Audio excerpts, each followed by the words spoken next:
Hello, listeners, and welcome back to another episode of PenguinPals, where we will do our best to help you waddle into friendships. I'm your host for today's episode, Gabriel Kolpitz, and these are my wonderful group members. Go ahead and introduce yourselves. My name is Melina Sierra. This is Caden Bartley. This is Nathan Shafir. And unfortunately, one of our group members, Maria, would not be able to join us today. So I wanted to start off before we dive into any of the research that we have accumulated to open up the floor to everyone to share how being active or inactive in campus life has affected our own mental health. Well, I guess a personal anecdote I can share is that, going to college and, coming to campus certainly has a lot of opportunities to communicate and be with other people and having those diverse perspectives and conversations, which, if you don't do that outside of campus life, you're degrading your own mental health because you don't have that opportunity to communicate with such. So campus is a great open forum for improving mental health. I could have an example of that, Caden. Starting into PTK, the club that I'm in, being very active into that group has affected my mental health. It's made me definitely happier and more excited to go into school, I feel like, because I am also doing school online. So when I'm totally cooped up into my room doing online classes, I just feel like being in person has really affected my excitement for Clark, and especially just being here in general has really helped me with that too. I agree with that. Having a lot of online classes and then coming to school and seeing your friends, it boosts your mental health. Yeah, actually, that was a good point you brought up about excitement. I think that, especially going through the pandemic and going through those online classes, you can tell a different level of excitement and energy from online to in person. Those are all wonderful, great anecdotes. Personally, piggybacking off of what you all said, going to in-person classes versus online classes. I took a online class as one of my very first classes here at Clark, and it was very difficult to keep up with everything, and there was no self-efficacy in trying to be up to date with everything. But being in person, having that connection with other people face to face has really boosted not only my mental health but also my ability to do well in classes and stay up to date with due dates and assignments and all of that. So now there are many barriers to communication connecting, which we will talk about in a later episode. One such barrier that is very important to today's episode is mental health. According to the latest Student Voice survey published on August 21st of 2023 as a collaboration between Inside Higher Ed and College Pulse, it is shared that of the limitations against student involvement in campus life, 18% is related to students feeling like they don't belong, and 14% is related to various other mental health conditions. So I want to open up this discussion to see if we find this data to be relevant to ourselves personally, or do we see this manifesting itself generally here at Clark. Personally, I suffer from anxiety. And so that has stippled me in connecting with others. I definitely feel like with the seasons, right now, we live in Washington, so it's very rainy. And with that being said, I feel like depending on the weather, sometimes I feel like I just don't want to be here. And it's not necessarily that I feel like I don't belong, because Clark is very inclusive, and it makes me feel like I do belong here, especially with diversity. Clark makes a really good job with the diversity center, and obviously making sure that all students of every color, every race is very included at this school, and I feel like I'm very grateful for that. But for me personally, sometimes with just my own personal problems, I just feel like sometimes I'm not as involved as Clark as I want to be. Yes, and I'll double what Melina said in terms of certainly I think Clark does a great job of kind of reducing that percentage for our college in terms of students feeling like they don't belong, just because we do, Clark does take a lot of efforts in student diversity and mental health and such. Of course, with things like anxiety, that's still a hard thing to struggle with, and I have my own anxious moments as well. Taking the resources and taking the environment that is welcoming in Clark is a good way to kind of reduce those percentages, and I think Clark does a great job of that. So another research point that I found was that Dr. Paola I don't know how to say this last name. Mignon? Like the steak? I don't know if that's correct. Another research point that we discovered was Dr. Paola O. Mignone, in their 2023 dissertation, refers to a study stating that students involved in campus recreation activities also reported higher levels of perceived sense of community in their residence halls and lower feelings of loneliness and stress compared to those who have never participated. So I know here on Clark, because it is a community college, we don't have residence halls because students don't live on campus, but I did find that the lower feelings of loneliness and stress compared to those who had never participated was very highly relevant for here at Clark. So how do we think that this manifests here? And Kate and Lena, I know that both of you are a part of groups and such that, with here on campus, and Nathan, you're also a part of a sports team, so I was just wondering how those might relate with feeling lower levels of loneliness and stress here on campus. With my club, I feel like PTK also shows and tells you about any events that are on campus. After a PTK meeting, I was told that there was an inclusion, a diversity activity going on, and so I checked it out after the club with dragon dancing for Lunar New Year, and I also met with the Vietnamese Vancouver Association, which was really cool because as a Vietnamese person, there isn't a lot of, I feel like there wasn't a lot of community based on that, and just seeing that there was cool. And they also mentioned that there was Vietnamese classes at Clark on Saturdays from 1 to 3, which is super cool. So if anyone wants to do that, that is totally an option. I'll put that in the description. I think clubs, are a very strong connection with the college they're in. So you'll always have at least a little modicum of community and connection with the college and the greater college campus. For my club, Model United Nations, we go also to trips abroad, and that has its own little community. There's, we kind of have a club community within a greater community as well.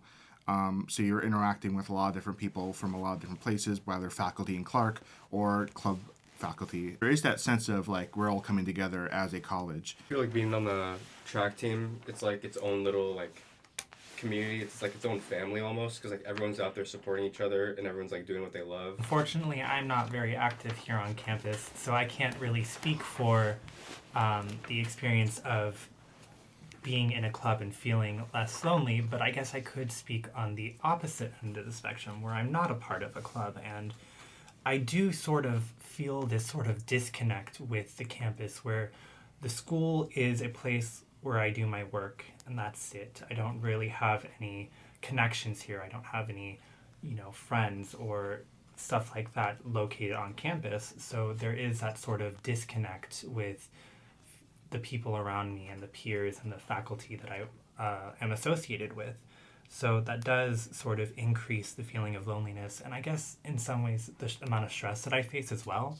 I don't know if this has with you guys, in the girls' bathroom we have a little calendar of the school events. Do you guys have that in the bathroom? Yeah. Yeah, on the toilet stalls there is a calendar with all of the PTK, drama club, band events. And so there's also a lot of posters out at Clark. So if students do feel lonely and they want to integrate their social lives at school, there's also the bathrooms, and there's also tabling events that Clark does with different schools or different clubs. They do table at Geyser Hall, and also I've seen it in Hannah Hall.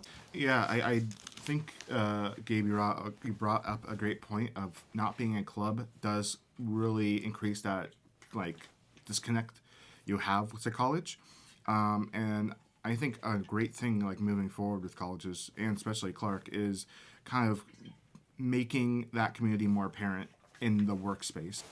Yeah, you bring up a good point, because in college I've noticed that if you want a community, it's something you have to strive to get. You have to go out of your way to attain that community. Whereas say someone who's fresh out of high school, that community is naturally instilled because a lot of things happen in the school place during school hours, maybe right after school, stuff like that. Earlier in the podcast, Caden brought up COVID, and it's funny that he did because I wrote it down as a good example of something that even if you do not struggle with mental health, it's something that,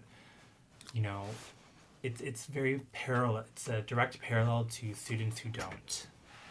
engage in extracurricular activities or clubs and such because there was that forced social distance and self-isolation. COVID was a time where everyone was forced to social distance and self-isolate.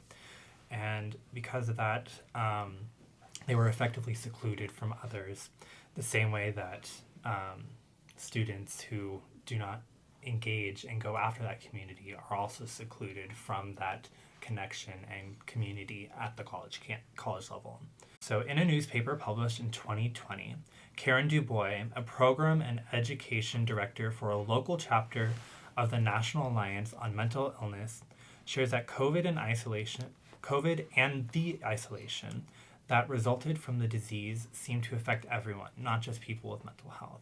So I kind of want to open this up and talk about how maybe quarantining and social distancing, how affected your guys' mental health and how you coped with those situations and how that might be a parallel to students not being active on campus.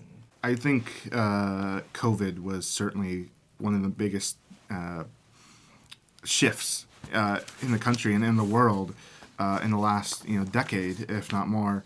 And I think everyone felt it in some way. There was some sort of impression left for everyone mentally from the COVID experience, because we all were forced in a situation that a lot of us have never been forced into because there was no reason to. And it did bring about some, I think, mental issues. And, it even now, with the advent of a post-COVID world, we're seeing more people be more inclined to have this kind of isolation, continuing this isolation and kind of continuing this mindset that they had in COVID. And that can be damaging, if, not balanced out with, more pre-COVID, socialization and in person. I feel a lot of people, like in classes that are doing online classes, are missing out on kind of that communication in that community. But heck, they might have taken 4 years of just online classes, and that's just what they think is the norm now, or what they consider the more modern or better experience. Mental health have been affected by pretty much everyone from COVID. And solutions is to give solutions. I suppose I would just say, get out there more and kind of try. It's now we're now at a time, especially with like social media and kind of instant messaging between people, that we really need to put our foot forward into going into these social situations. And especially with COVID, kind of like instigated that even more, expanded about that more. Now's the time to really put your foot forward. Have like a day out with your friends in Portland or in a major city, or just go somewhere with new people. Yeah, no, I definitely agree. COVID was just a hard time in everyone's lives. I remember a situation, like specifically with school, when we were getting into hybrid a little bit, and so my high school, they had a choice where you could do hybrid, which is like half in person, half online, or just fully online. And my family decided to just do the 100% online rather than hybrid. And I just was really affected by that because I was in drama, and I remember I was the only person online, and so they would just put my face on the projector. The whole drama class, they would just watch me act on Zoom. Oh my. Honestly, after COVID, I just had a very big appreciation for school and clubs and community, and so I think we're seeing a shift in that too. That's a great point about appreciation. I think after COVID, I definitely had a much more big appreciation for going to these events, for being invited to the things, for participating with groups and people. When COVID hit, I was in my senior year of high school, and unfortunately that shut down a lot of things. So we never had prom, we didn't have a graduation, we didn't have the baccalaureate lunch thing that they do. It's something in the South, it's like a lunch thing that they do on Sunday, whatever. It's weird. So we didn't do that either. And I found that personally, that didn't really affect me because I didn't really care. I was in my senior year. I was ready to get out of there. But I did see how that affected a lot of people. And I saw a lot of people's mental health deteriorate. And like Nathan said, I think connecting with people online is during that time is a really good solution. And like Melina and Kaden were saying, that now that we're out of COVID, we're starting to see this shift back into excitement and readiness to engage face to face and be in these clubs and extracurriculars with people around us and connect that way. So I think that's wonderful. If you are experiencing any mental health issues here at Clark, students are allowed to have free therapy here on campus, and I believe you can have 6 sessions a year. And all you have to do is go on to the mental health services link in the clarkcollege.edu, schedule an appointment with a therapist there, and then they'll get you in as soon as they can. Now, today in our podcast, we talked about how mental health is affected by the lack thereof, or even increased participation here on campus, and how COVID is sort of a parallel to students not engaging in community here on campus. Guys, thank you for watching. You can find us on Spotify and YouTube at PenguinPals podcast on YouTube and Spotify. Yeah, so go ahead, like, comment, review, leave a comment, engage with us. We encourage you to stay connected with us as we talk more about communication here on Clark College. Bye. Bye.